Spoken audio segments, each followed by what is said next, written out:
Quelles que soient les difficultés de la vie, mesdames et messieurs, gardez toujours le sourire car la solution n'est généralement pas loin. Elle est généralement à côté de vous, mesdames et messieurs. Toutes nos excuses pour ce grand retard accusé dans le démarrage de cette émission. Retard vraiment indépendant de notre volonté. Alors, messieurs, accepteriez-vous embaucher votre épouse comme employée au sein de votre entreprise? Quant à vous, chères dames, seriez-vous prêtes à abandonner votre job pour venir mettre vos compétences au service de l'entreprise de votre époux, censée être l'entreprise familiale? Quoi de plus normal? Mais certains vous diront jamais, plus jamais, je ne reprendrai. Mesdames et messieurs, vous avez sans doute compris, aujourd'hui, dans ce 28e numéro de votre émission Nopinen, nous débattrons dans quelques petites minutes des avantages et des risques liés au fait que le couple se mette ensemble pour créer une entreprise ou pour travailler dans une entreprise. C'est le sujet de discussion de ce lundi. Continuez à nous envoyer les messages que nous allons essayer de relayer dans cette émission. Je vous installe avec les merveilles du Bénin.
Voilà, vous avez pu voir de très belles images de masques guéladais qui font désormais partie du patrimoine de l'UNESCO. Si vous êtes au Bénin, eh bien les régions où on trouve ces masques, c'est généralement dans le plateau. Eh bien, faites souvent de temps en temps des tours par là si vous êtes en visite touristique au Bénin. Nous sommes lundi, mesdames et messieurs. Vous aurez dans l'instant écho des informations sur le riz, sa production, sa consommation également. Vous aurez des informations. Nous parlerons aussi en us et coutume ce lundi de la circoncision à l'âge adulte chez les peuples Otamari. Chez ces peuples, c'est à l'âge adulte que généralement on leur fait la circoncision. Pourquoi c'est à cet âge-là qu'on le fait? Vous en aurez plus d'informations. Nous serons cette semaine chez les Fonds pour parler des prénoms africains, des prénoms traditionnels. Nous aurons aussi l'image de la capture. Mais avant tout ceci, je vais vous proposer la musique, le clip du jour que nous allons suivre, mais juste après ceci.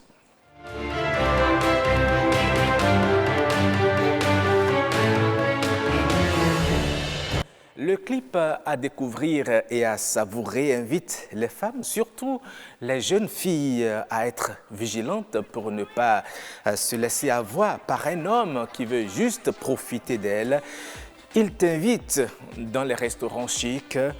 Sache que tu n'es pas sa femme. Il a sa femme à côté. C'est ce que dit l'artiste, c'est pas moi qui le dis. Je vous laisse savourer ce clip, donc nous vous revenons.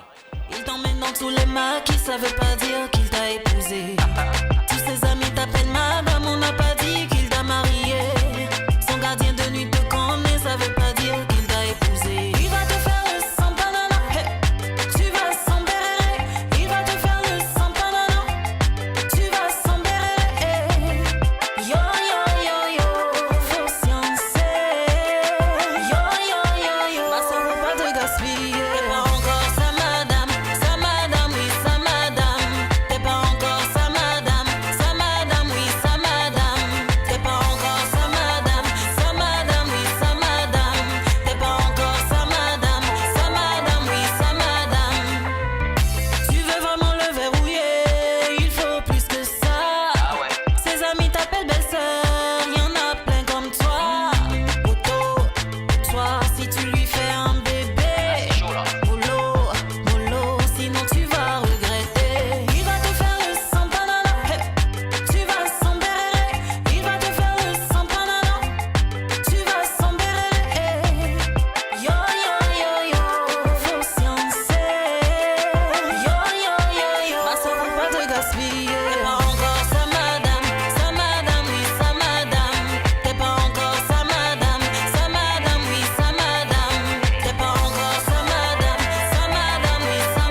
sinon tu vas regretter. T'es pas encore sa madame, oui, sa madame. T'es pas encore sa madame, oui, sa madame. T'es pas encore sa madame, oui, sa madame. T'es pas encore sa madame, oui, sa madame. Mamma mia, mamma mia, mamma mia, mamma mia.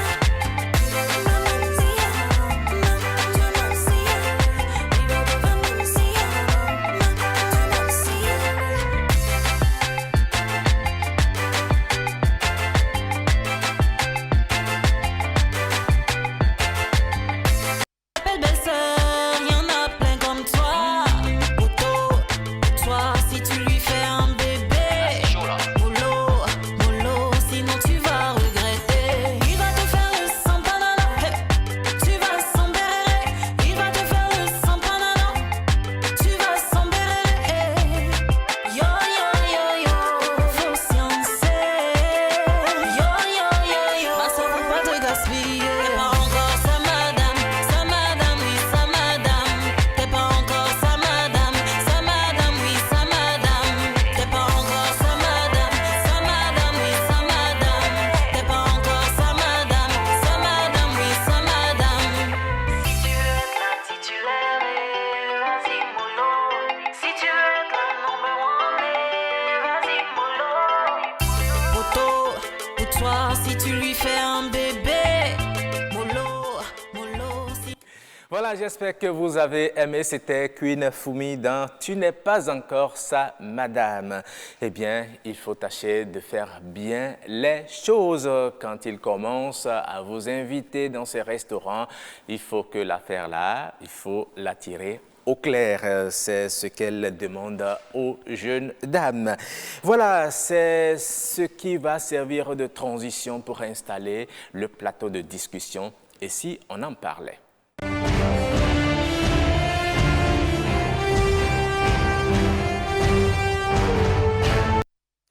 Hier, c'était le 8 mars, les femmes étaient à l'honneur. Une seule journée ne suffit pas, on continuera à célébrer la femme, à la magnifier. C'est pourquoi je leur dis bonne fête encore, parce que c'est le premier numéro de cette émission, après justement cette célébration. Alors, mesdames et messieurs, surtout, considérez-vous l'entreprise de votre époux ou de votre épouse comme la vôtre? Êtes-vous prêt à sacrifier tout pour la prospérité de celle-ci? Est-il aisé de travailler en couple dans une entreprise? Eh bien, c'est autour de ces questions que nous allons mener la discussion de ce matin. J'ai le plaisir de vous présenter Madame Madina Omotosho. Bonjour. Bonjour, Monsieur Roca. Bonne fête à vous. Merci beaucoup, Vous Monsieur êtes Roca. très bien habillée, Merci. très belle également. Merci. Vous êtes communicatrice.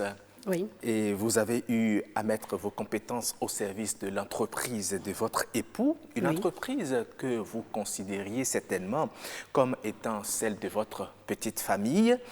Mais par finir, vous en gardez un souvenir pas reluisant. Vous êtes là pour nous parler de votre expérience et surtout pour donner des conseils. En face de vous, Agnat Bello, vous êtes journaliste, bonne fête à vous aussi. Merci encore, Olnia Akoyenou, mesdames et messieurs, bonsoir. Vous êtes également très belle avec votre, comment vous appelez ça déjà? Mon couvre-chef. Votre couvre-chef. Très bien. Alors, madame, dites-moi, madame Madina Omotosho, pourquoi beaucoup de personnes pensent qu'il est souvent difficile pour les couples de travailler au sein d'une même entreprise? Merci, Monsieur Roch Akwenou. Et déjà, merci pour l'opportunité que vous me donnez ce matin de m'exprimer. Ouais. Et déjà, travailler avec son ou sa partenaire, c'est bien, comme c'est aussi mauvais. Ah bon? C'est bien déjà, je m'en vais dire que c'est bien parce que déjà, il faut considérer la chose telle que vous l'avez introduit très bien. C'est que vous considérez cette société comme la vôtre.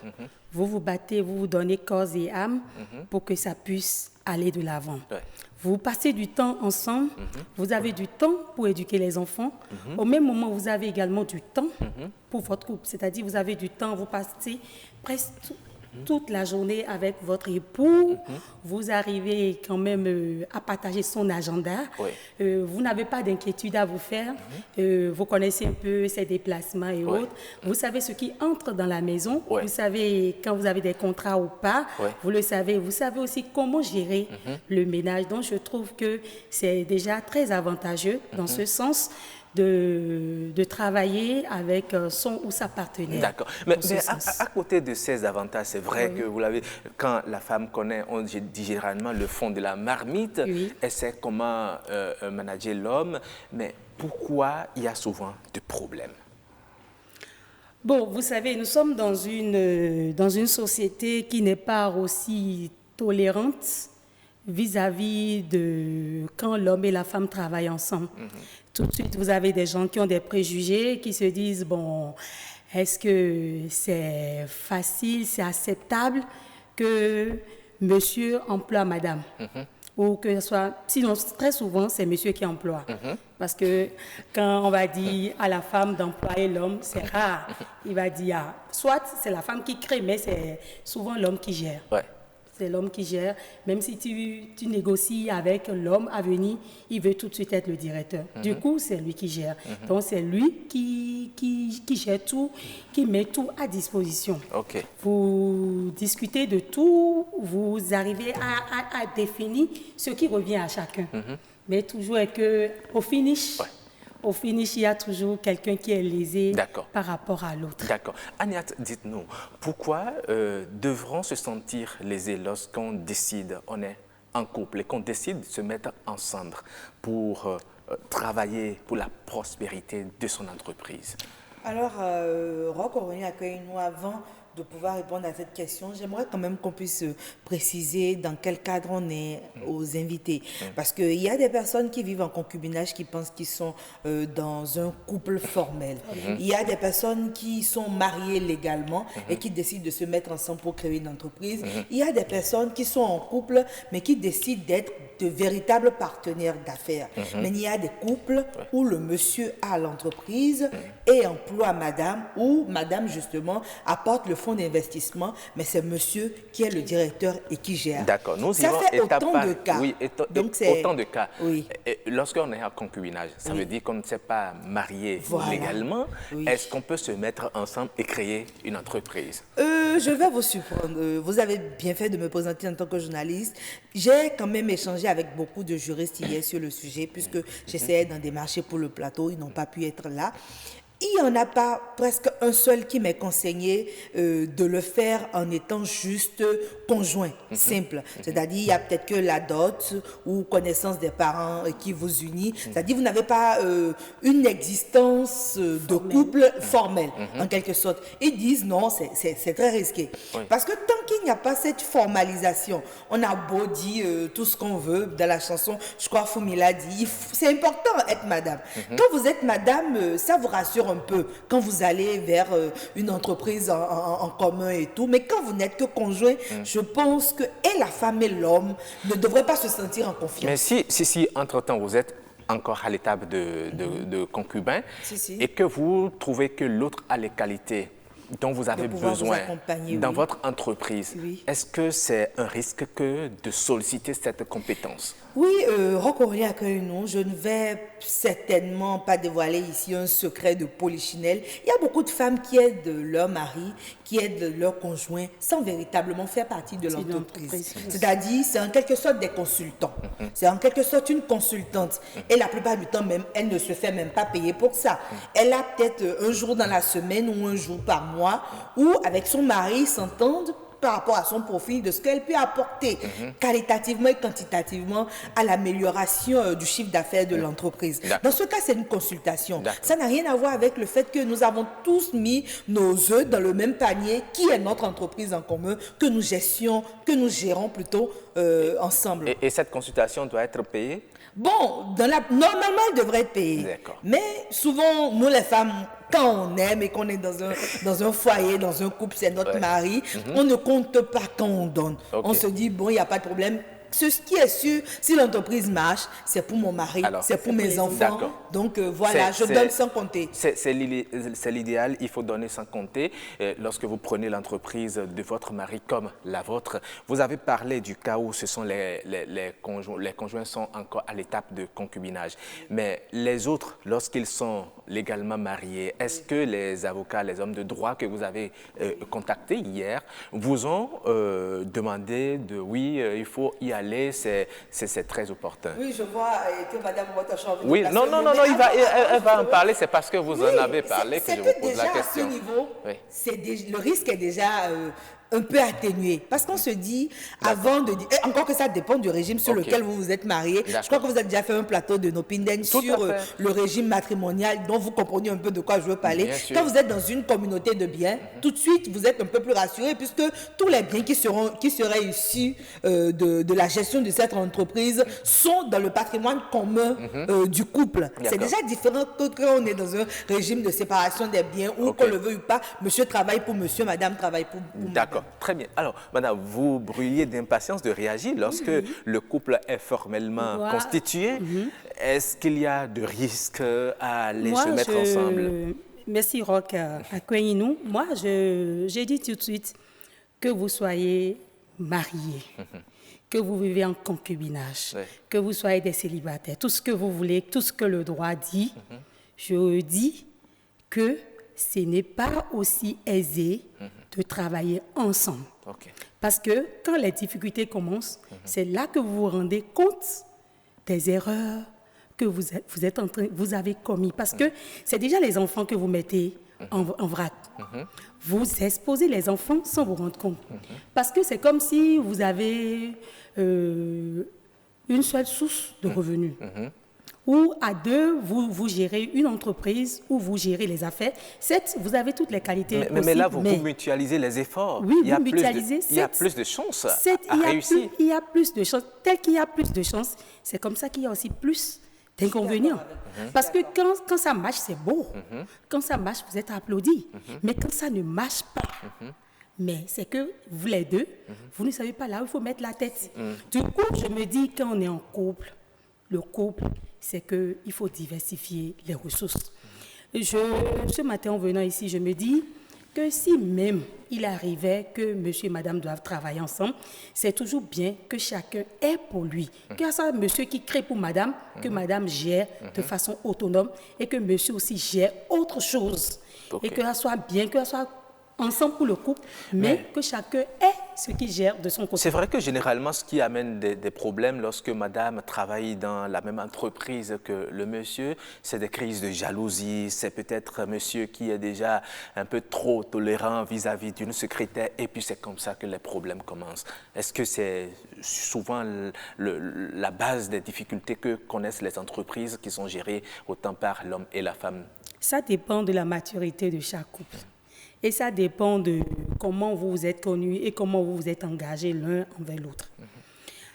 Je m'avais déjà dit aussi que parfois, on est jalouse de la façon dont on traite un collègue, mais toujours qu'il faut connaître son ou sa partenaire. Quand on connaît son ou sa partenaire, on est beaucoup plus tranquille. D'accord. Mais déjà, je dis que ce qui amène beaucoup plus les gens à se mettre ensemble, c'est le fait qu'il n'y a pas de boulot. On se dit peut-être le fait que tu vas travailler ailleurs ou ce que tu fais ailleurs, tu peux le faire avec moi et ensemble, nous allons réussir. Tout à fait. Moi, je me dis, c'est dans cette logique-là, par exemple, que moi, je suis allée travailler avec mon époux. Mais après, on a vu qu'on n'avait pas eu une bonne idée de se mettre ensemble et qu'aujourd'hui, chacun de son côté, et ça va de mieux. Comment ça? Vous étiez jalouse? Non, c'était pas... La gestion n'était pas saine? Oui, il y avait une bonne gestion. Vous savez, les affaires, c'est les affaires. Tantôt ça marche, tantôt ça ne marche pas. Donc quand ça marche, c'est bien beau, tout le monde vous est applaudi. Mais par contre, quand ça ne va pas, c'est que vous deux, vous ne savez pas là où il faut mettre la tête. Du coup, ce matin, ce que moi, je m'avais conseillé, de par moi, mes expériences à moi, parce que j'ai eu à travailler, j'ai eu à me battre, à mouiller le maillot, à tout mettre pour que ça puisse aller. Certes, c'est allé à un moment donné, mais à un moment donné, on avait vu qu'on avait eu tort de se mettre ensemble. Vous allez l'approfondir tout à l'heure, mais avant de revenir à vous, Agnate, nous allons voir ce que les téléspectateurs et les citoyens rencontrés dans la ville de Cotonou pensent. Est-ce qu'il faut que le couple se mette ensemble pour créer son entreprise et la gérer? Qu'est-ce que les gens en pensent? Écoutons. Lorsque vous faites le choix de travailler avec votre conjoint, vous faites tout en sorte que les conventions entre vous ou entre ce qui doit régir ce que vous voulez faire comme travail soient bien établies. Et à partir de là, quand c'est bien établi, vous ne pouvez qu'avoir des avantages. L'entreprise prospère d'abord et chacun pour son compte, suivant ou selon ce qui est défini. Et tout le monde se porte bien. Quand les conventions entre vous ne sont pas bien établies, c'est bonjour les dégâts. Nous avions plusieurs exemples. Quand nous prenons les grandes entreprises dans ce monde, il y a des entreprises italiennes qui, même prenons les entreprises japonaises. Et c'est le conjoint, la conjointe, les enfants et puis ça marche. Les avantages, c'est qu'on est tout le temps en contact avec son époux. On est toujours tout le temps en contact avec son époux. Et on met la pression pour atteindre l'objectif qu'on s'est fixé. Mais les inconvénients, c'est que avec la pression, c'est rien que le boulot. Si on a plusieurs partenaires femmes, ça peut être l'homme qui reçoit tout le temps les femmes. Toi, tu es dans l'entreprise, tu n'as qu'à te contrôler. C'est ça le gros problème dans l'entreprise, en fait. Si tu n'as pas ça, c'est très bien de créer une entreprise avec son mari et de le soutenir jusqu'à atteindre l'objectif, jusqu'à atteindre le but. Généralement, la femme, lorsqu'elle a les moyens, lorsqu'elle a les ressources, la première idée qui lui vient à la tête, c'est d'abord sa famille. Donc, généralement, ces ressources sont déplacées vers la famille. Et de ce fait, du coup, l'entreprise tombe en faillite.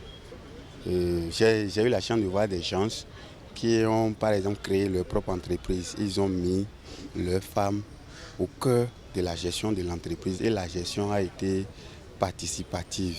Mais malgré ça, l'entreprise est tombée en faillite. Si c'est une autre femme à qui l'on confie l'entreprise et qu'on la contrôle, je crois que ça permet à l'entreprise de grandir. Parce que généralement, la femme attire la clientèle. On est d'accord? Et donc, le chiffre d'affaires de l'entreprise va augmenter. Mais si c'est sa propre femme, là, c'est le contraire généralement que l'on observe. Les avantages, pour moi, c'est que dans la vie de tous les jours, la femme ou l'homme pourrait mieux comprendre ce que l'autre ressent au travail et les contraintes de son travail. Mais par contre, ce même avantage va créer l'inconvénient, c'est que entre la division de la vie privée et de la vie professionnelle, c'est difficile de voir où est la ligne rouge et à quel moment on reste dans la vie professionnelle et à quel moment on rentre dans la vie privée. Pour moi, c'est ça le désavantage. Voilà. Une moisson assez intéressante. Vous avez suivi les réactions des citoyens. Agnate Bello, qu'est-ce que vous dites déjà par rapport à ce que vous avez entendu? Je crois que le dernier intervenant, moi, j'aime bien ce qu'il dit parce que effectivement, le gros challenge dans une entreprise créée par des conjoints, c'est de pouvoir définir véritablement à quel moment on parle du couple et à quel moment on parle de la vie professionnelle. Tout à fait. Et je pense quand même qu'il faudrait que dorénavant dans nos sociétés, on comprenne que quand on se décide à être dans le monde des affaires, on est véritablement dans le monde des affaires avec tout ce qui régit ce monde-là comme principe.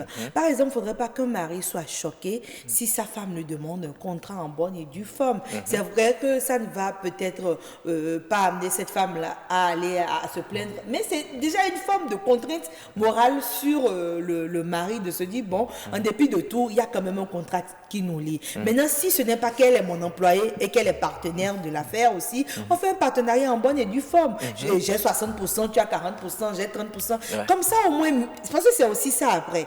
Quand on a les marchés, quand on gère, comment est-ce qu'on répartit les bénéfices? Comment est-ce qu'on répartit le profit? Souvent, l'homme, on le connaît macho dans nos cultures, il va se dire, bon, qu'on le veuille ou pas, c'est moi le mari, j'ai plus de besoins que toi, c'est moi qui apporte tout. C'est pour la famille. Voilà, c'est pour la famille. Comment est-ce que j'ai? Non, je préfère qu'on construise d'abord. Non, je préfère si. Donc, ce n'est pas toujours évident de faire la part des choses. Donc, je pense que le gros challenge, véritablement, c'est de pouvoir être de partenaires d'affaires et être aussi des partenaires de couple. D'accord, très bien. Nous avons entendu dans la Vox Pop des gens qui ont dit quand la femme a de l'argent, elle pense à sa famille, c'est-à-dire à son père, à sa mère, à ses frères et sœurs qui ont des problèmes, si bien que l'entreprise finit par couler. Il y en a aussi qui ont dit quand la femme est quelque part, elle attire la clientèle. Mais au même moment. Oui, au même moment, quand c'est l'épouse qui est à la tête de l'entreprise, eh bien, ça repousse justement les clients. Vous en dites quoi? Je partage certains avis.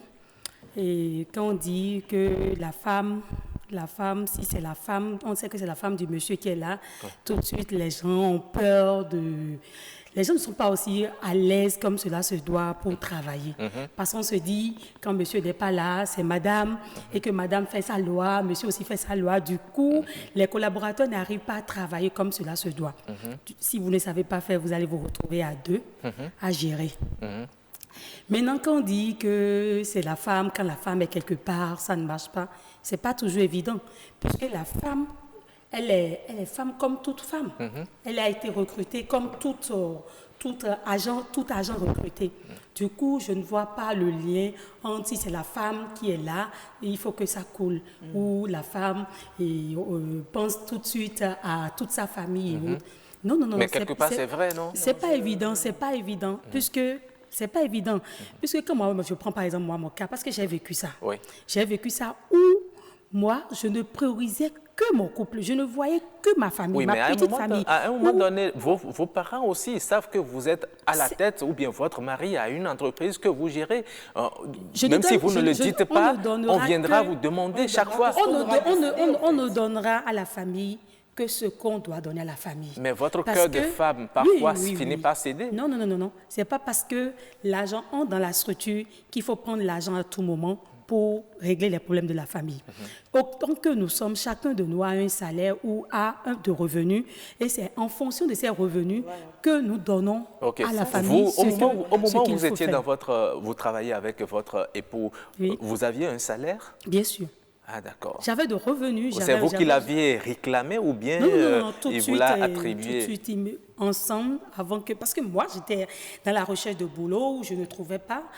Même à un moment donné, j'en avais trouvé où je trouvais des partenariats, je négociais des partenariats, je signais des contrats à la structure et autres. Mais je me suis dit à un moment donné, tout ce que je fais, tous les sommes que cette structure engrange, pourquoi ne pas le faire à la structure de mon époux, l'amener jusqu'à un certain niveau avant de voir ailleurs. Tout à fait. Donc c'est comme ça que...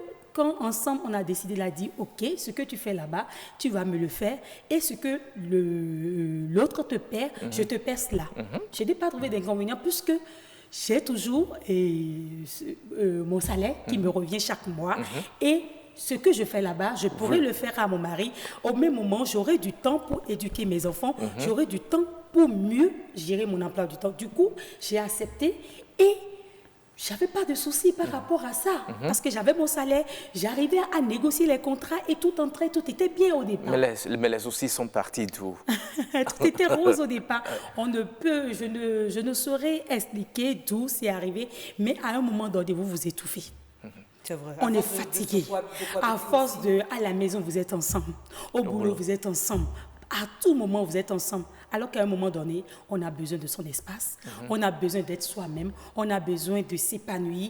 Vous n'êtes pas libre en quelque sorte, parce que vous avez parfois, vous voulez prendre du temps avec des amis, ou vous voulez quand même effectuer des sorties. Tout ce que vous devez faire, vous devez expliquer, vous D'accord. devez dire, on doit avoir la justesse. Est-ce que c'est nécessaire? Est-ce que c'est pas les fonds de la société que vous voulez utiliser? Est-ce que il y a trop de... Est-ce que c'est toujours bien d'être soi-même, de travailler pour soi-même, et là, vous êtes épanoui, vous avez votre revenu, même si c'est peu plus que ce que vous gagnez là-bas, toujours est que vous avez quelque chose. Avec ça, vous vous sentez beaucoup plus épanoui. Et vous pouvez même aider... si vous voulez, votre famille, vos parents également. Alors, c'est le moment d'établir la liaison téléphonique avec notre expert qui est déjà en ligne, Madame Peggy Torinlo. Elle est agroéconomiste. Bonjour, Madame. Bonjour, monsieur le journaliste. Voilà, nous parlons... Bonjour au plateau. Oui. Bonjour, madame. Nous parlons, comme vous le savez déjà, des entreprises au sein desquelles travaillent l'homme et la femme. Et beaucoup pensent qu'une pareille collaboration conduit souvent l'entreprise à la faillite. Dites-nous pourquoi, madame. Merci. Mais d'entrée de jeu, je pense que ce n'est pas le fait que ça soit un couple, les deux conjoints qui se mettent ensemble dans une entreprise qui fait couler l'entreprise. Ah, d'accord. De mon point de vue, on ne peut pas établir d'office que c'est la présence des deux conjoints qui conduit à la faillite d'une entreprise. Une entreprise, c'est déjà 3 grands piliers. Le premier, c'est le choix des personnes qui travaillent dans cette entreprise. Donc, c'est tout ce que je peux appeler ressources humaines, leurs compétences. Et ensuite, c'est en réalité le système de production. Parce que toute entreprise, soit ça produit des services ou ça produit des biens. Donc, c'est le système système de production. Quelle est sa qualité? Donc, tout le mécanisme qui a été mis en place, le processus de production, les matériels, les équipements, tout ça. Ça fait deuxième pilier. Troisième et dernier pilier, c'est le mécanisme de gestion, de management. Donc, de la relation avec le client et autres, c'est tout ça. Et donc, pour savoir ce qui a fait qu'une entreprise a échoué, il faudra prendre chacun de ces piliers et les questionner. Et analyser où est-ce que la faille se trouve.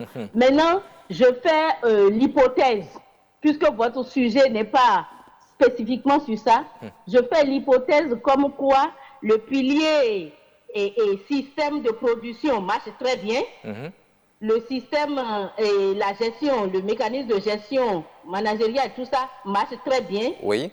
Et que tout ce qui concerne les relations, tout ce qui concerne la ressource humaine aussi marche très bien. Oui. Quand je dis marche très bien, ça voudra dire que quoi? Que le conjoint qui est employeur a bien choisi la place qu'il faut pour son conjoint employé. Oui. Et donc a tenu compte des compétences techniques de son conjoint pour le positionner dans l'entreprise. Donc, quand je trouve que tous ces niveaux-là sont respectés, il reste maintenant ce qu'on appelle les soft skills. C'est-à-dire? Les soft skills, c'est les compétences humaines, personnelles et relationnelles. Et c'est au niveau peut-être de ces soft skills que la société dans laquelle nous sommes amène la femme à être, si c'est elle qui est la conjointe associée à l'entreprise, à faire un double travail.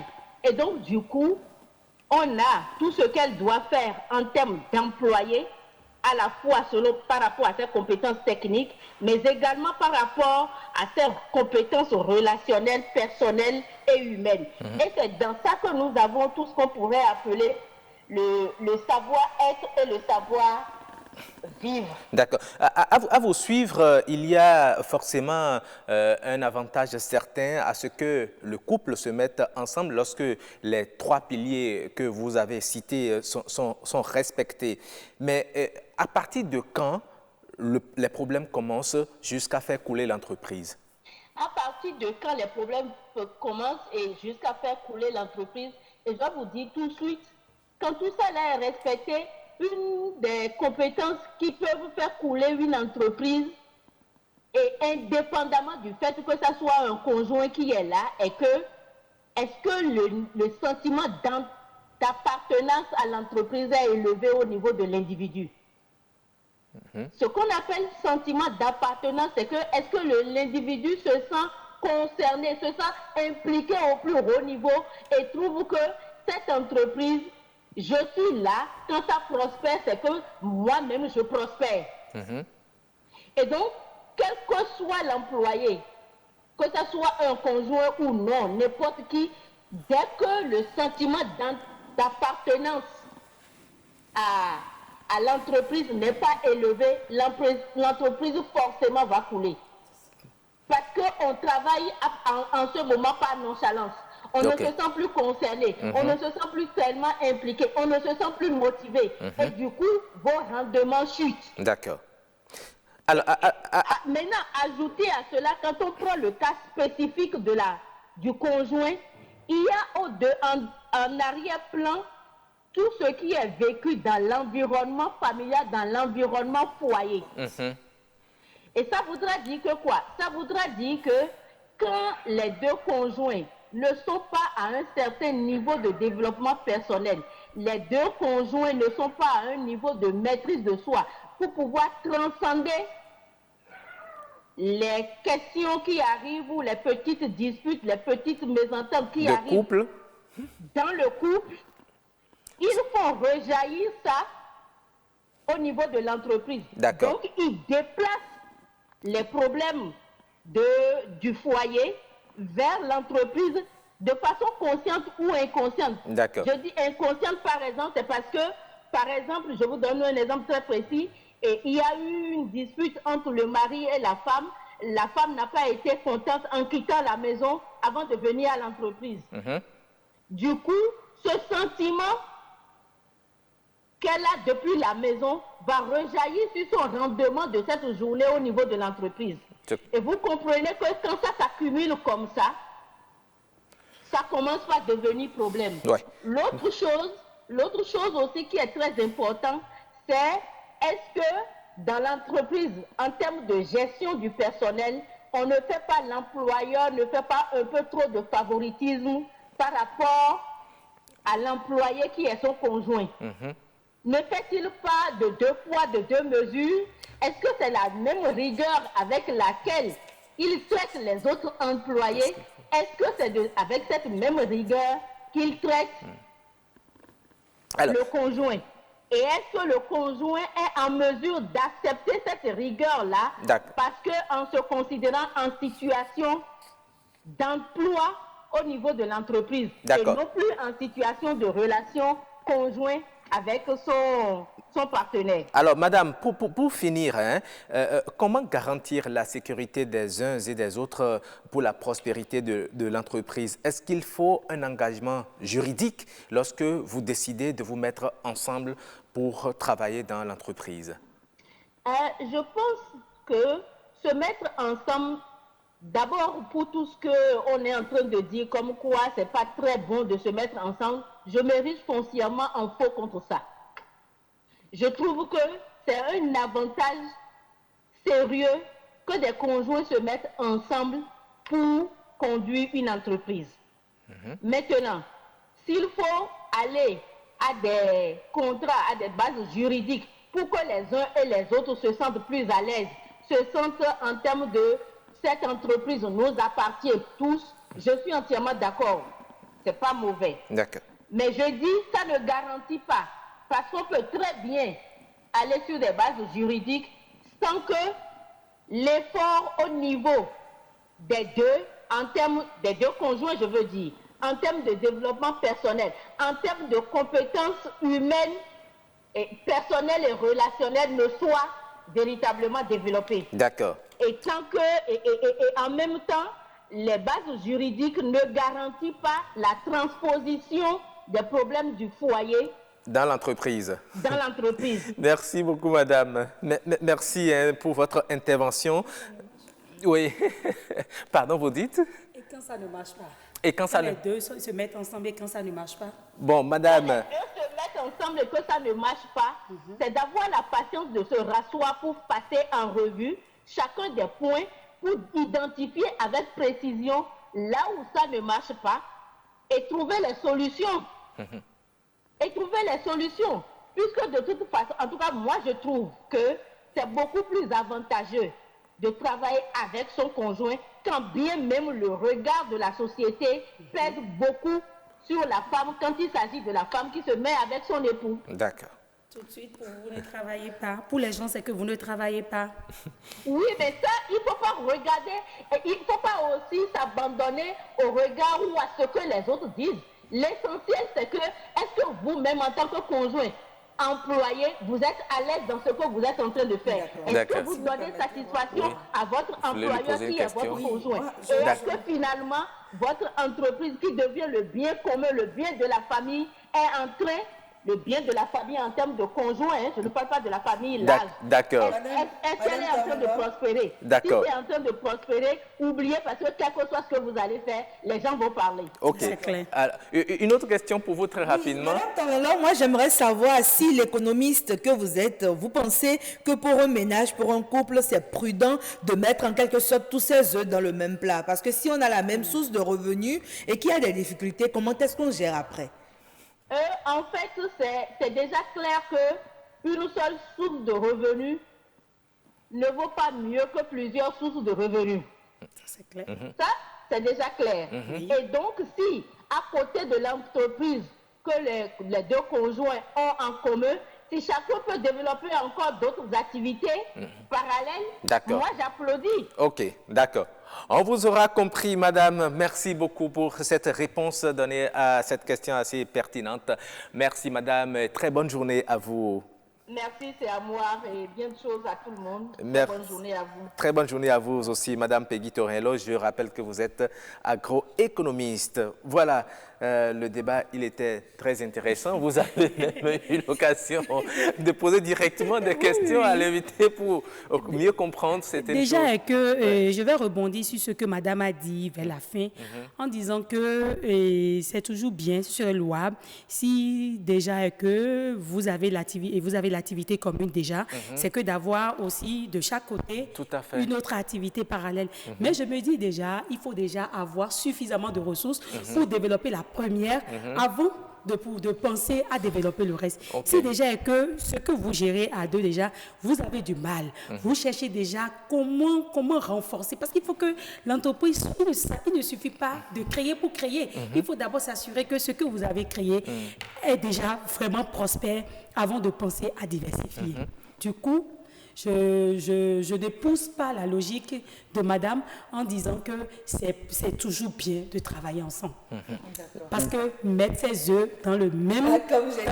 comme vous l'avez dit, c'est vraiment risqué et c'est exposer les enfants parce qu'à la fin, en fin de compte, c'est les enfants qui Bon, d'accord. Nous allons passer à lire quelques messages très rapidement parce que les téléspectateurs aussi réagissent. Il y a M. Yves PPD qui a dit le problème, c'est la femme par nature. Ma femme ne fera rien avec moi. Elles ont tendance à contrôler l'homme. Voilà ce que dit le premier intervenant. Il dit, c'est sorti, c'est dépenses et bien de choses. C'est la raison pour laquelle, lui, il dit qu'il ne fera rien avec sa femme. Le mieux, c'est de lui créer son propre business, un peu comme vous l'avez dit. Et il y a Roland Perronton qui dit, c'est une opinion qui vaut pour 98% des femmes, les 2% avec qui on peut faire business ensemble et réussir sont des exceptions et des miracles de Dieu. Et on lui a demandé, mais les femmes sont de très bonnes gestionnaires. Il dit, c'est le fruit de la bonne gestion qui échappe au contrôle de l'homme. Et il revient, il dit, oui, on est ensemble avec elles, nous sommes inséparables, elles le savent. Et il y a quelqu'un qui dit ceci, ou si c'est une autre femme associée, pas de souci. Mais le lien familial en Afrique, c'est compliqué en business. Ta femme commet des bévues et des fautes graves, tu es obligé de gérer. C'est l'autre inconvénient également que cet internaute trouve. Et il y a Amandine Aniabosu qui dit « à chacun son business, je préfère » et vice-versa. Et l'autre qui dit « voilà, je suis d'accord ». En Afrique, au Bénin spécialement, ce n'est pas possible. Est-ce le cas de Steve Fassia et de sa femme? Bon, il pose des questions. Et l'autre qui dit, Amandine qui revient et pour dire, quand vous êtes tout le temps ensemble, la routine s'installe. Quand chacun a son occupation, le soir, c'est un plaisir de se retrouver après. Bon, c'est mon opinion. Hein? Et il y a le sociologue André Gaga qui dit ceci. Le sujet qui fait la centralité du débat aujourd'hui est très intéressant parce que le phénomène existe et crée des dommages. À mon avis, c'est bien d'entreprendre ensemble dans un couple. Cet état de choses a l'avantage de renforcer les liens au sein du couple, mais dans plusieurs cas, les entreprises de couple échouent. Les raisons sont entre autres la non-maîtrise des fondamentaux liés à la gestion d'une entreprise, l'interférence des problèmes de couple sur l'exécution des tâches dans l'entreprise, les questions de jalousie, l'un ou l'autre s'intéresse trop à sa secrétaire ou est indulgent s'il est question du chauffeur, etc. Et la gestion fantaisiste des ressources financières, tel membre de la belle famille est en difficulté, on prélève systématiquement de l'argent dans la caisse, etc. Conséquemment, les difficultés de l'entreprise influencent malheureusement la vie du couple et peuvent même la conduire au déclin.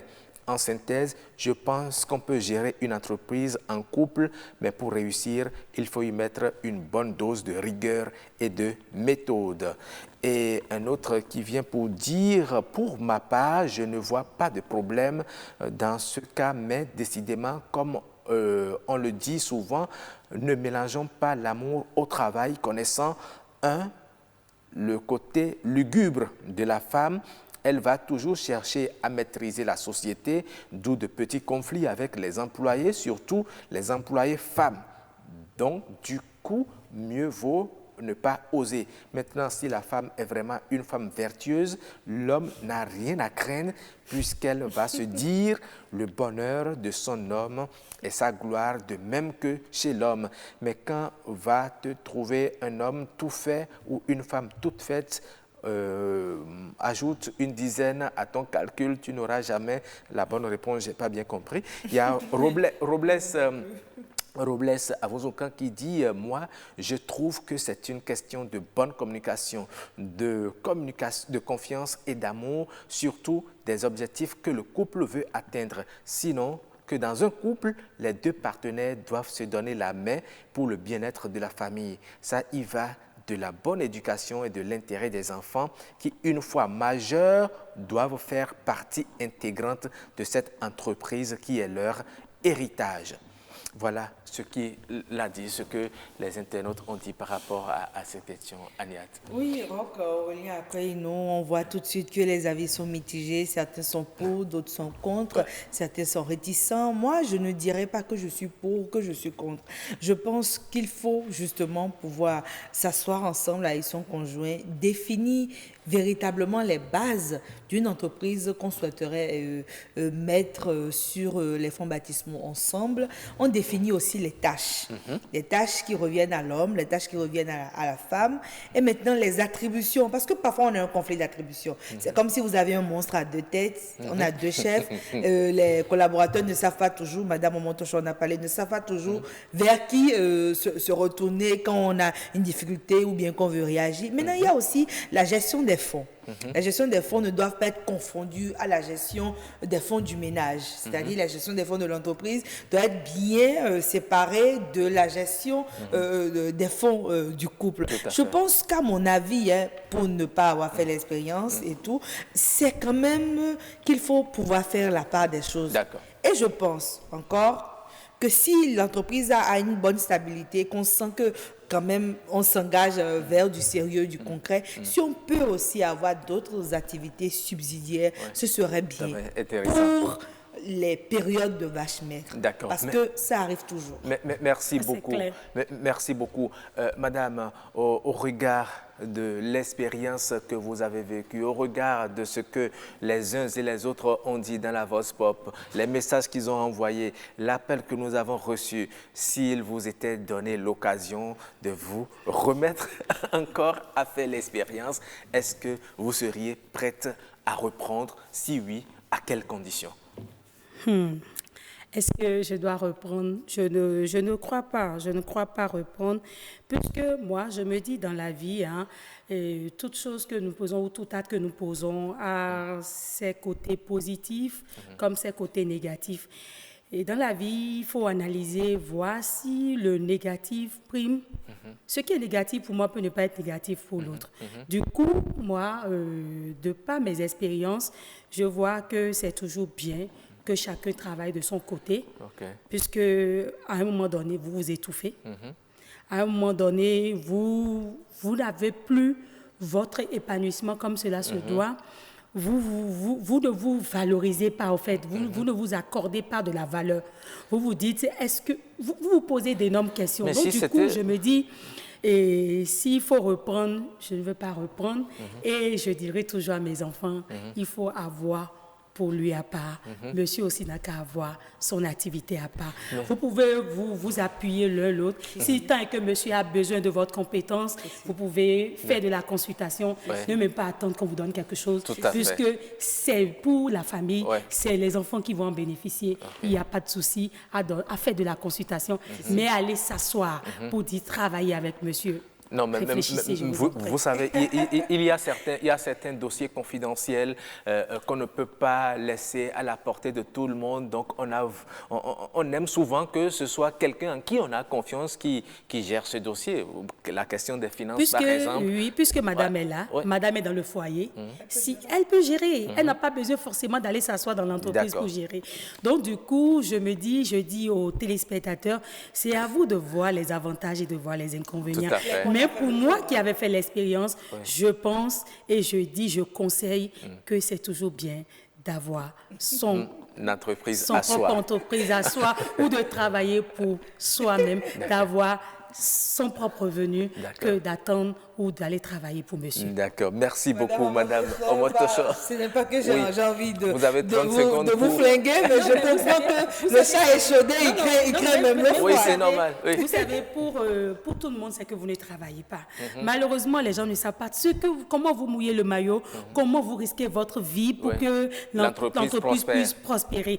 Quand les gens voient tout de suite, on dit c'est votre mari qui fait tout, c'est lui qui fait tout. Même quand vous habillez bien, je suis. Mais est-ce qu'il y a un problème? Mais c'est vous. Mais je dis, mais c'est vous, ça ne devrait pas vous gêner. Il n'y a pas de problème, on ne voit pas forcément les autres, mais pour soi-même. Parce que dans la vie, quand on travaille d'abord pour soi-même, pour son épanouissement. Vous savez, même si de dehors, on vous considère comme ça et que votre conjoint ne vous prend pas ainsi, basta, la vie continue, vous continuez à le faire avec plaisir. Vous ignorez que nous sommes en Afrique et nous vivons dans une société, nous sommes de la société et avec ses pesanteurs aussi. Oui, mais je vais maintenir ma position mitigée. Je pense qu'effectivement, il y a beaucoup de garde-fous à prendre pour un couple qui a envie de se mettre ensemble. Et pour moi, le premier déjà, c'est de ne pas le faire si vous n'avez pas un engagement solide avec votre conjoint. Si ce n'est que concubinage ou bien on est ensemble. Mais moi, tu sais, moi, je vous entendre sur des bases juridiques. Allez chez les juridiques. Moi, je dis que vous ayez d'engagement ou pas. Qu'il y ait un contrat formel qui vous lie ou pas, je vous recommande de ne pas le faire. Parce que le problème qui se pose... Oui, je tiens, parce que s'il ne respecte pas l'engagement, vous irez vous plaindre à qui? C'est quand même votre mari. C'est quand même votre mari. C'est ça aussi. Vous n'irez pas aux ressources humaines dire, il m'a engagé. À la CNSS, il ne m'a pas payé. Non, mais c'est bien possible si vous établissez les normes normales d'une entreprise. Oui, vous irez vous plaindre et revenir dans le ménage, c'est ça? Non, il y a beaucoup de... Vous revenez dans le ménage, vous laissez la casquette de collaboratrice de l'entreprise. Vous laissez, mais lui ne va pas laisser. Vous ne connaissez pas les hommes suffisamment. Merci beaucoup. Donc, c'est à nous de voir. Il faut vraiment voir les avantages et voir les inconvénients. En toute chose, il y a les avantages, il y a les inconvénients. Mais quand les inconvénients priment sur les avantages, c'est toujours bien de prendre recul. Merci beaucoup, Madame Adina Omotoso, d'avoir partagé avec nous votre expérience. On a compris votre position issue de la déception que vous avez connue. Les téléspectateurs sauront faire la part des choses. Ils sauront également faire le choix qui leur convient. Merci également à vous, Agnat Bello, qui est restée dans sa position dite mitigée. Merci beaucoup. Et nous allons enchaîner tout de suite avec les us et coutumes. Et puis, je vous disais, en us et coutumes, aujourd'hui, nous serons avec le peuple Otamari. Et ce peuple fait la circoncision à l'âge adulte. On est habitué à faire la circoncision aux enfants à bas âge, déjà à 1 an, 2 ans. Mais chez eux, c'est lorsque le garçon est vraiment un homme qu'on lui fait la circoncision. Pourquoi? Eh bien, nous allons comprendre à travers us et coutumes.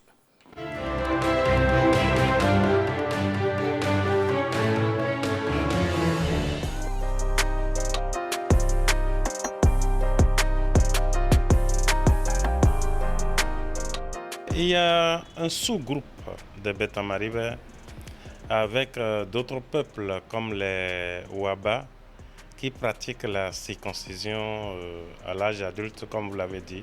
L'origine est un peu mystérieuse. D'après la tradition orale, l'ancêtre de ceux qui pratiquent la circoncision aurait trouvé une femme d'une divinité qu'on appelle communément fétiche. Et c'était cette jeune fille-là, dont les parents sont une divinité, qu'il a voulu épouser. Alors la divinité lui a dit, ok, moi je suis d'accord pour que vous épousez ma fille, mais à condition que désormais vous pratiquez la circoncision. Donc, il a accepté et c'est depuis ce temps qu'il a commencé par se circoncire et il est resté, cette pratique est devenue un acte de courage, un rituel et puis de sagesse également. Donc, quand vous voyez que cet acte-là se pratique à un âge adulte, ça veut dire que une fois que vous le pratiquez, vous passez à l'âge adulte, vous passez donc à la sagesse.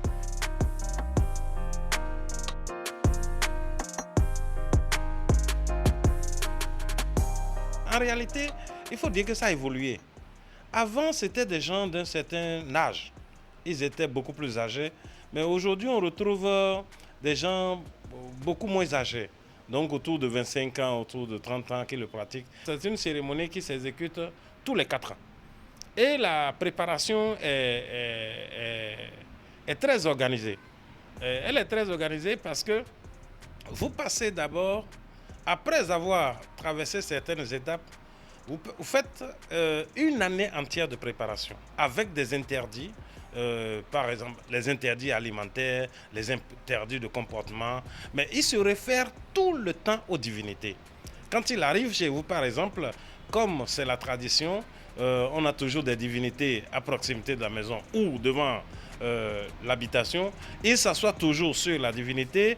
Tout, même pour se laver, il utilise des décoctions qui sont conseillées par le devin ou par une personne qui le suit. Même la personne qui doit les circoncire aussi suit également ce jeune-là qui est en train de faire cette étape. Donc c'est une étape de maturation en fait du jeune qui s'engage dans ce rituel-là. Et c'est pourquoi pour le couronner, il le fait au vu au su de tout le monde en invitant les gens, il danse. Il finit, il rencontre ces divinités, il leur parle, il demande leur bénédiction, il demande leur protection. Il le fait en début d'après-midi, dans la joie et la ferveur, disons, populaire.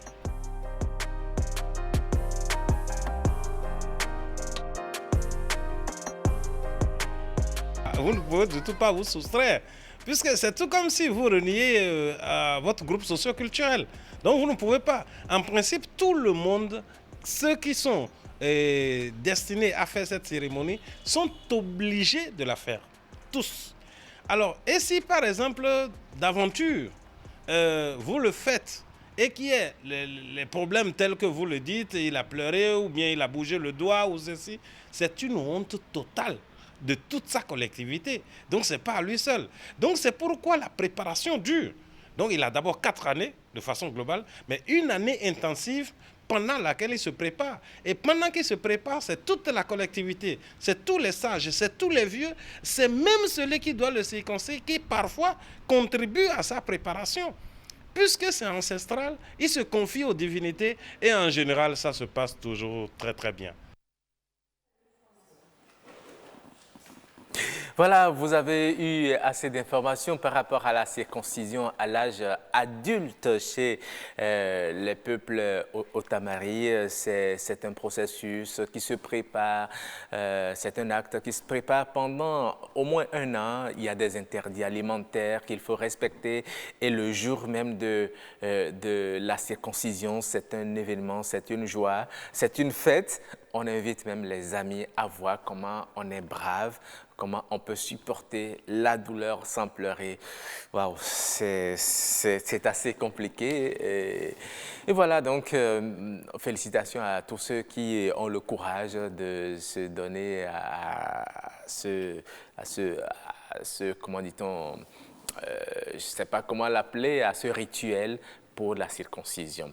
Nous allons tout de suite enchaîner avec le prénom africain.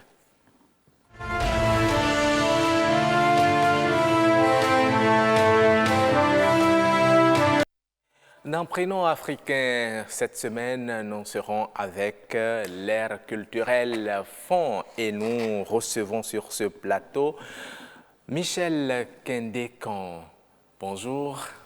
Bonjour Roch Akwaenou, bonjour à tous les téléspectateurs de BB24. Merci à vous. Et oui, pendant que vous êtes journaliste à l'ORTB, et plus précisément à Radio Bénin Alafia qui a fêté ses 5 ans hier. Exactement. Voilà. La fête a été très belle, comme d'habitude. Depuis 5 ans, nous avons l'habitude de marquer cette journée-là de façon spéciale. Donc, c'est ce qui a été fait. D'accord, félicitations à vous pour tout ce que vous faites. Et aujourd'hui, vous êtes là pour nous parler d'un prénom, qu'on donne souvent aux enfants dans l'air culturel Fond, c'est le prénom Tameyon. Oui. Tameyon. Alors, dites-nous déjà, Tameyon, dans quelles conditions on peut donner ce prénom à un enfant? Merci, mais il faut déjà dire que les prénoms africains, comme on le sait, proviennent toujours d'une circonstance. C'est une circonstance qui précède la naissance de l'enfant et c'est à travers cette circonstance-là qu'on arrive à lui donner, lui attribuer ce prénom. Et Tameyon, dans l'air culturel, fond, a priori, ça veut dire juste porteur de la chance. Porteur de la chance. Oui. Tameyon. Tameyon. Ok. C'est parce qu'il est porteur de la chance qu'on a eu tel événement heureux. C'est un événement heureux. Mais de plus en plus... C'est sa naissance qui est l'événement heureux ou bien au moment où il venait au monde, il y a eu un événement heureux qui s'est produit dans la famille? Comme je le disais tout à l'heure, ça peut être l'événement heureux peut précéder sa naissance. D'accord. De plus en plus au Bénin, par exemple, quand on parle de Tameyon, il y a une commune au Bénin et ce nom-là renvoie à une famille. Quand on dit Tameyon au Bénin, aujourd'hui, c'est d'abord Savalou, on pense à Savalou, puisque la famille Tameyon est plus connue de ce côté-là. Le prénom est devenu nom de famille. Le prénom est devenu nom de famille. Donc, pour la petite histoire, s'il faut parler de cette famille, Tameyon, selon nos renseignements, nos informations, les Tameyons sont d'abord les Gbagdi. C'est la grande collectivité Gbagdi. L'un de ses enfants, sinon un prince, à qui on a donné le prénom Tameyon. Et lui, en grandissant, lui aussi, il a eu ses enfants, des descendants. Mais comme nous avons l'habitude de faire au fil des années, il y a quelqu'un qui a préféré donner ce prénom Tameyon, qui est de son papa ou de son grand-papa. Il préfère conserver ça là. C'est ça, lui, il a pris, au lieu de garder le nom de la grande famille Gbagdi. Et comme je dis tout à l'heure, c'est un événement qui a précédé la naissance de cet enfant Tameyon. Selon les informations que nous avons reçues de ce côté-là, il paraît que la reine, sinon l'une des épouses de ce prince Bagdi, devenu et qui a donné naissance à Tameyon. Donc, la première épouse n'a pas du tout conçu. Selon nos sources, la première épouse n'a pas conçu. L'âge évoluant, par le passé, on a l'habitude de, chez nous, quand même, le prince ne peut pas rester sans procréer. À un moment donné, c'est l'épouse même qui a conseillé à son mari de prendre chercher une deuxième femme. D'accord. Maintenant, c'est quand la deuxième femme est rentrée dans le foyer et elle a conçu que la première qui était là a aussi conçu. Ah, d'accord. Et à partir de cet instant, la première femme dit, c'est ma co-épouse qui a porté cette chance-là dans la famille, dans le foyer. Donc, l'arrivée de ma co-épouse m'a permis aussi de concevoir. Donc, Taton Waignon, voilà. Grâce à elle que moi j'ai conçu. Donc, on peut donner Tameyon à cet enfant qui vient de naître. Alors, est-ce que ça a des influences, Tameyon, puisque c'est le porteur de chance, et ça dit que tout sourit à un enfant qui porte le prénom Tameyon dans sa vie? Oui, tu sais, dans la vie, il y a les vibrations qui nous accompagnent. Les vibrations, il faut toujours, quand vous êtes toujours dans le positif, vous avez des vibrations positives qui vous accompagnent. Donc, c'est fort probable que un enfant à qui on a donné ce prénom-là puisse être toujours heureux, chanceux, partout où il passe. Il y a des exceptions près, en principe. Ça accompagne, ça suit. Alors, un homme, un garçon peut-il porter ce prénom, Tameyon? Généralement, ce sont les hommes qui les portent, mais est-ce qu'une fille peut aussi porter ce prénom Tameyon? Bien sûr que oui. De plus en plus, vous voyez, quand on donne, dans notre famille, on dit Maouyon, ou bien Ceci, Sena, c'est tondé, c'est-à-dire c'est les circonstances qui détermine le choix des prénoms. Le choix des prénoms. D'accord. Mais de plus en plus, ce prénom-là, aujourd'hui, quand on sort de la commune de Savalou, on a aussi les Tameyons dans d'autres communes, un peu partout. Peut-être que c'est une syllabe qui est ajoutée ou bien qui est diminuée. Je connais dans une famille à Djohon, là-bas c'est Taillon, Taillon, au lieu de Tameyon, c'est Taillon, c'est le même. Mais c'est toujours la même famille. C'est la même famille. Voilà. Donc, c'est les circonstances qui déterminent les prénoms, et les prénoms deviennent de plus très souvent les noms. Voilà. Merci beaucoup, Michel Kenekan, d'être passé nous donner des explications par rapport à ce prénom de l'air culturel fond, Tameyon. Tameyon, c'est le porteur de chance. Voilà. Oui, si vous voulez que votre enfant soit porteur de chance, eh bien, à sa naissance, donnez-lui Tameyon. Eh bien, s'il y a des occasions heureuses qui précèdent l'arrivée de cet enfant également, vous pouvez donner Tameyon à cet enfant également. Absolument. Je crois avoir bien restitué la synthèse. Oui, c'est bien ça. Dans l'Église catholique, les noms qu'on nous donne, les noms de baptême, c'est des noms des gens qui ont porté sur une valeur.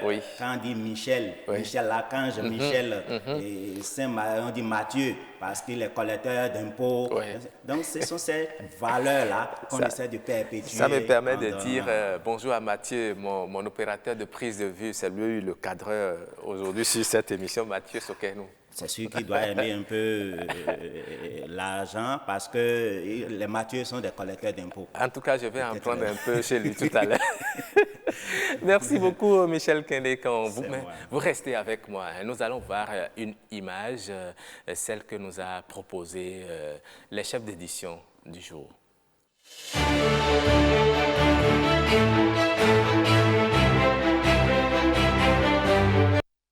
Hier, on a célébré la journée internationale de la femme et certainement c'est pour cette raison que nos chefs d'édition, Agnat Bello et Kenneth Sossour, ont choisi cette image que vous voyez affichée à l'antenne. Et je ne sais pas, Michel, si vous voyez bien, on voit une femme blanche et une femme africaine, les deux qui sont à vélo et qui allaitent leurs enfants.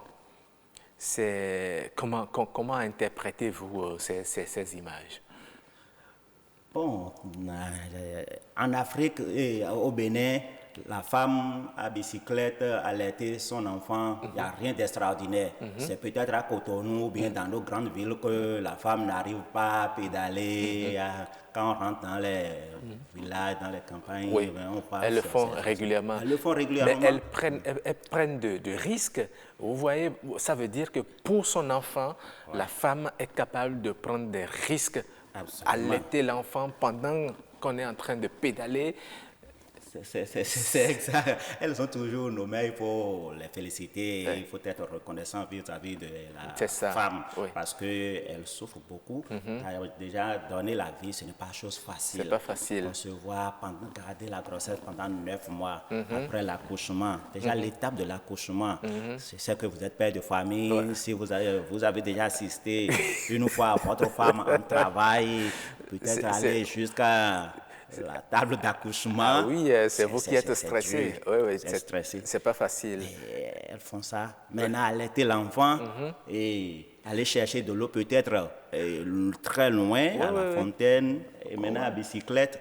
Vous voyez, c'est pas facile. C'est pas facile. Et l'enfant, il ne prévient pas. À tout moment, il peut réclamer sa nourriture. Absolument. Et la femme, elle est tenue de la lui donner, de sortir le sein, et puis de lui donner. Ça fait partie des caprices des enfants, des caprices que nous avons à faire également à nos parents.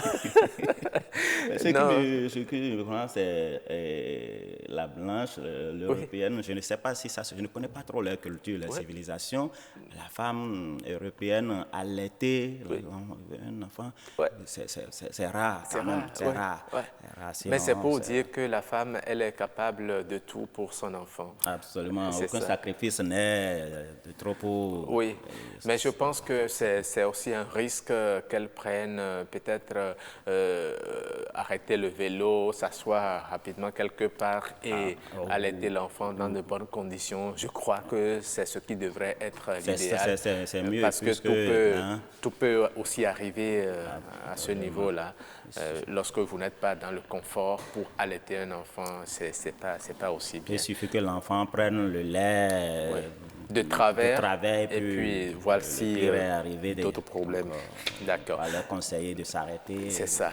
Il faut le... Exactement. Oui. Merci beaucoup, Michel Kenékon. Je vais vous libérer. Je vais vous libérer et vous souhaiter une très bonne journée. C'est moi, merci. Pareil à vous. Merci beaucoup. Vous passez ici. Alors, dans Instant Éco, aujourd'hui, mesdames et messieurs, nous allons parler du riz. Du riz, de sa consommation, de sa commercialisation et aussi de sa production. Il faut déjà dire que le Bénin veut atteindre la production de 1 million de tonnes de riz en 2022. Et pour réaliser ce challenge, vous allez voir certainement les images avec notre réalisateur du jour qui nous accompagne, Timothée. Merci beaucoup. Pour réaliser ce challenge, le ministre de l'Agriculture, Gaston Dossoui, est allé galvaniser les producteurs. Aujourd'hui, le Bénin est à plus de 400 000 tonnes de production de riz, à peine ce qu'il faut pour nourrir les Béninois. Il faut donc agir pour booster la production et un plan d'urgence a même été élaboré à cet effet. Le Bénin est un pays de grande importation du riz provenant de l'Asie, en l'occurrence de la Chine, du Taïwan et du Japon.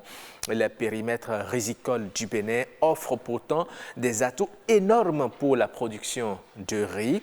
Le ministre de l'Agriculture a foi que très bientôt, le Bénin deviendra un grand producteur et exportateur du riz. Et sur le marché béninois, il existe déjà du riz produit ici au Bénin et qui n'ont rien à envier au riz importé depuis quelques années déjà. On voit les périmètres rizicoles qui sont aménagés.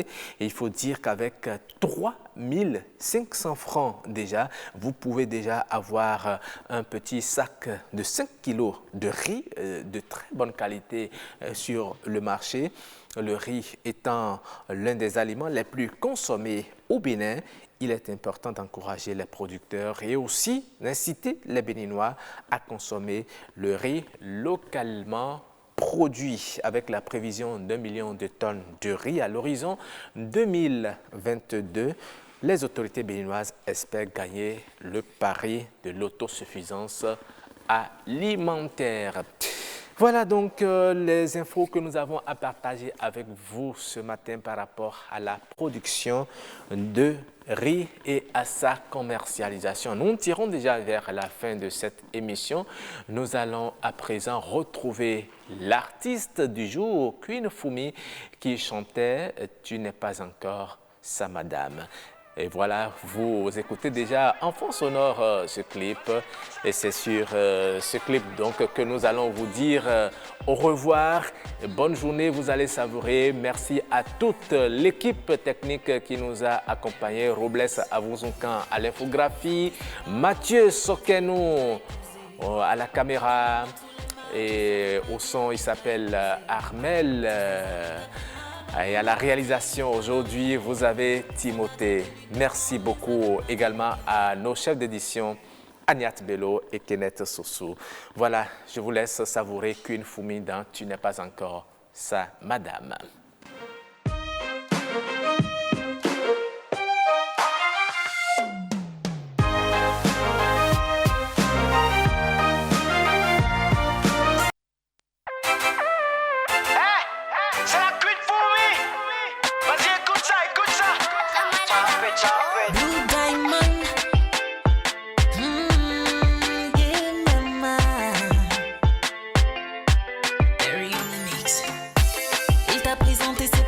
Ça veut pas dire qu'il t'a épousé. Il t'emmène dans tous les maquis, ça veut pas dire qu'il t'a épousé.